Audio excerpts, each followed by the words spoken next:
I think about it, the more it makes sense. Ava didn't tell me where she was or what she was up to. Maybe nothing came up. Maybe she was just planning on walking through that door in the hope of seeing. Seeing what? This.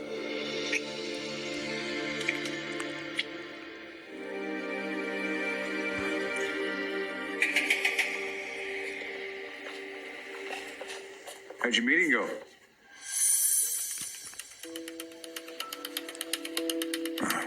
By the looks of things, not too well. I'm sorry, did you want something? Obviously, I want my money.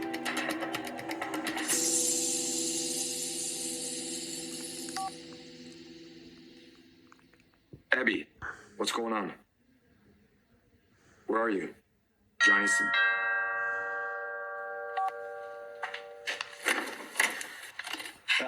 Hey, I'm sorry to just show up without calling, but I wanted to pick up some toiletries for EJ. Well, what, the shampoo in the lockup isn't good enough for my brother? I thought he would appreciate having some of his own things. Would you mind getting it for me? Yeah, no, I'm not doing anything to help EJ. Not after what he did to my wife. What did he do to Abigail? I knew it. I knew. It was... you? Ava Vitale? What the hell?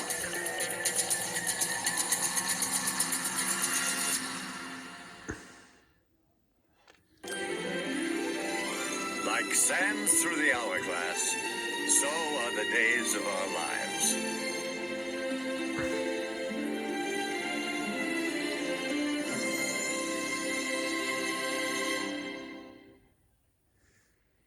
EJ did what? He forced himself on my wife. Are you sure? Yes, I'm sure I saw him with my own eyes. Where did this happen? At the courthouse. During the recess that the judge gave because of that coughing fit or whatever the hell it was. You remember I ran into you in the hallway? We were about to walk inside, and then I had realized that I forgot my phone in the witness room, so I went to go get it, and there's EJ attacking my wife.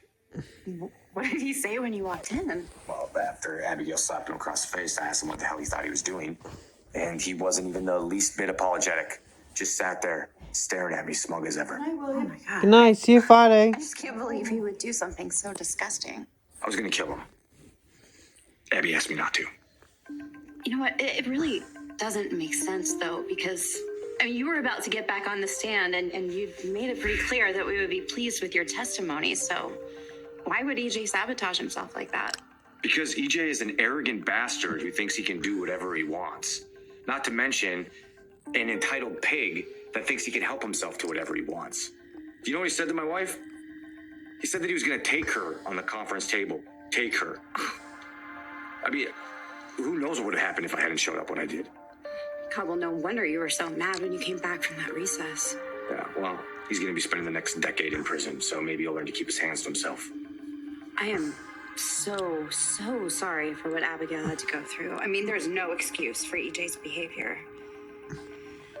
But he's still my client, and so, if you could just point me to the bathroom, I'll grab his stuff and go. Mr. DeMira, we meet again. You're looking a little bit, defeated. Look, we'd love to stay and chat, D.A. Trask, but EJ's got somewhere he needs to be. Well, the only place he should be is downstairs awaiting sentencing.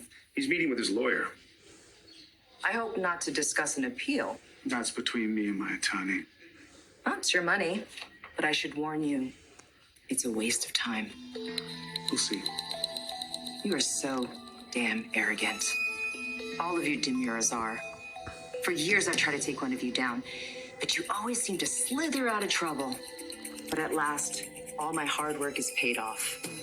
And I get the distinct pleasure of sending one of your kind directly where you belong. Statesville Prison.